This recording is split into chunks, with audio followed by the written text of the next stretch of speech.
여러분 오늘도 참 고생 많으셨습니다. 가끔 거울을 보다가 깜짝 놀랄 때가 있지 않나요? 나도 모르게 튀어나오는 말투에서 혹은 거칠어진 손마디에서 문득 내가 그토록 닮기 싫어했던 부모님의 모습이 보일 때 말입니다. 세월은 참으로 야속해서 우리가 부모님의 마음을 아주 조금 이해할 수 있을 만큼 철이 들 때쯤이면 부모님은 이미 우리 곁에 계시지 않곤 합니다. 오늘은 성공해서 효도하겠다며 앞만 보고 달렸던 한 아들의 가슴 미어지는 고백을 들려드리려 합니다. 지금은 하늘의 별이 되신 부모님을 떠올리며 함께 마음을 나눠보았으면 좋겠습니다. 충청도 어느 작은 시골 마을, 김 씨에게 아버지는 평생을 피해 다니고 싶은 그림자 같은 존재였습니다. 아버지는 시장통에서 남들이 꺼리는 오물 묻은 하수도를 치우거나 무거운 짐을 나르는 일을 하셨습니다. 그런 아버지가 학교 근처에라도 나타나는 날엔 김 씨는 친구들 뒤로 몸을 숨기기 바빴습니다.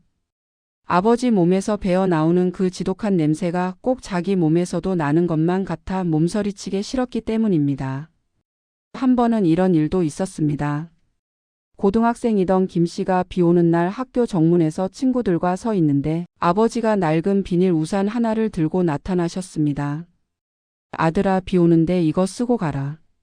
칭찬받고 싶어 달려온 아버지의 환한 얼굴을 뒤로하고 김 씨는 아는 사람 아니야 라며 소리치고 빗속으로 뛰어갔습니다. 그날 비를 쫄딱 맞고 돌아온 아들을 보며 아버지는 말없이 수건을 건네셨지만 김 씨는 그 수건조차 내동댕 잊혔습니다. 아버지가 건넨 수건에서 시장통 냄새가 난다는 이유였습니다. 가난과 아버지가 뼈저리게 싫었던 김 씨는 고등학교를 졸업하자마자 단돈 몇만 원을 들고 서울로 도망치듯 떠났습니다. 성공하기 전까진 절대로 고향 땅을 밟지 않겠다고 다짐했죠. 서울에서 밑바닥 생활을 하며 밥을 굶을 때도 아버지에게는 전화를 하지 않았습니다. 가끔 아버지가 인편에 보내오는 쌀자루 안에는 꼬깃꼬깃한 만원짜리 몇 장이 들어 있었지만 김 씨는 그 돈조차 구질구질한 돈이라며 서랍 구석에 처박 아두었습니다. 세월이 흘러 김 씨는 자수성가한 사업가가 되었습니다. 번듯한 외제 차를 타고 서울 강남에 집도 마련했습니다. 이제야 아버지 앞에 고개를 들 수 있겠다 싶어 기획한 것이 바로 아버지의 칠순잔치였습니다. 김 씨는 고향에서 가장 비싸다는 호텔 연회장을 빌리고 마을 사람 모두를 초대했습니다. 그리고 아버지께는 백화점에서 산 300만 원짜리 명품 정장과 실크 셔츠를 보냈습니다. 이걸 입고 나오셔야 제면이 삽니다. 라는 당부와 함께 말입니다. 드디어 잔칫날 화려한 조명 아래 주인공인 아버지가 입장했습니다. 그런데 아버지를 본 순간 김 씨의 눈이 뒤집혔습니다. 아버지는 겉에는 분명 새 정장을 입으셨는데 그 귀한 실크 셔츠 대신 10년도 넘은 목 늘어난 노란 내복을 입고 그 위에 아버지가 평생 시장에서 입던 낡은 면 티셔츠를 받쳐 입고 나오신 겁니다. 넥타이도 매지 않은 채 소매 끝으로 삐져나온 낡은 내복은 누가 봐도 초라해 보였습니다. 축하해 주러 온 손님들이 수군거리는 소리가 김 씨의 귀에 꽂혔습니다. 돈 많이 벌었다더니 아버지는 왜 저 꼴이라니? 김 씨는 창피함에 얼굴이 벌겋게 달아올랐습니다. 잔치가 끝나자마자 김 씨는 아버지를 방으로 끌고 가 소리를 질렀습니다. 아버지, 제가 보낸 옷들 다 어쨌어요? 왜 하필 그런 넉마를 입고 나와서 내 망신을 시키냐고요. 돈 써서 잔치해주면 뭐합니까? 사람이 구질구질하게 사는데. 아들의 호통에 아버지는 아무 대답도 못하시고 그저 굽은 등을 더 숙이며 말씀하셨습니다. 미안하다. 미안해. 그래도 너 오늘 참 멋있더구나. 아버지는 아들의 화를 달래려 당신의 거친 손으로 김 씨의 소매를 만지려 했지만 김 씨는 그 손을 거칠게 뿌리치고 서울로 올라와 버렸습니다. 아버지 돌아가시기 전엔 다신 안 내려오겠다는 모진 말만 남긴 채 말입니다. 그게 아버지와 나눈 마지막 대화가 될 줄은 정말 몰랐습니다.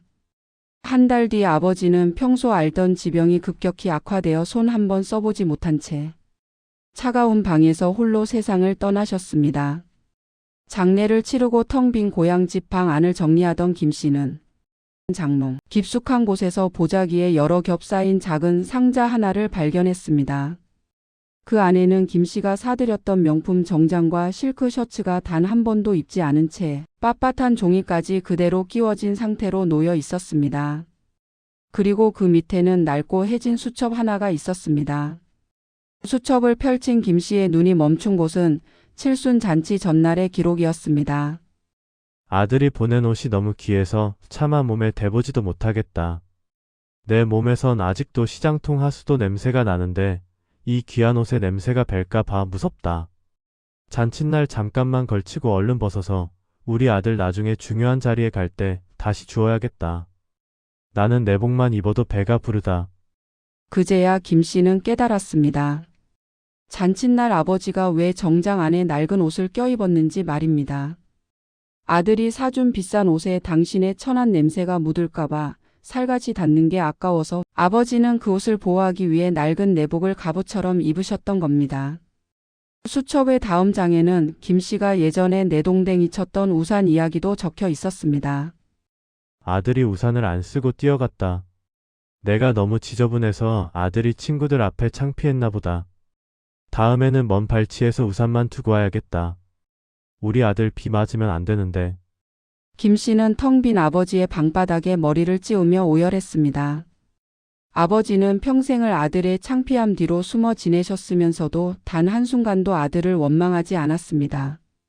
오히려 당신의 존재 자체가 아들의 앞길에 방해가 될까 봐 스스로를 감추고 숨기고 지우며 사셨던 겁니다. 여러분, 우리는 늘 부모님께 효도할 시간이 아주 많이 남았다고 착각하며 삽니다. 내가 여유가 생기면, 내가 조금 더 성공하면이라며 기회를 뒤로 미룹니다. 하지만 부모님은 우리가 성공할 때까지 기다려 주시는 분들이 아니라 우리가 실패하고 넘어져도 그 자리에서 묵묵히 등을 내어 주시는 분들입니다. 효도는 대단한 게 아닙니다.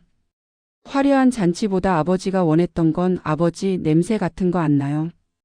고생하셨어요라고 하며 그 거친 손 한번 꽉 잡아드리는 것이었습니다. 실크 셔츠보다 어머니가 원했던 건 엄마 이 찌개 참 맛있다라고 하며 마주 앉아 밥 한 끼 먹는 것이었습니다. 혹시 지금 마음속에 떠오르는 분이 계시나요? 계실 때 잘하라는 말, 그 진부한 말이 오늘따라 왜 이렇게 가슴을 파고드는지 모르겠습니다. 오늘 밤 이미 떠나신 부모님께는 마음속으로라도 불러보십시오. 아버지 미안해요. 어머니 사랑합니다. 라고요. 그리고 아직 곁에 부모님이 계신 분들이라면 지금 이 영상이 끝나자마자 전화기를 드세요.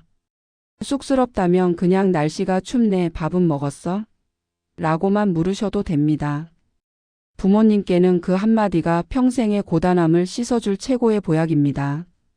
부모님은 하늘에서도 여러분이 죄책감에 울기보다 오늘 하루 맛있게 밥 먹고 행복하게 웃기를 바라고 계실 겁니다. 그것이 부모님이 우리에게 남기신 진짜 유산이니까요.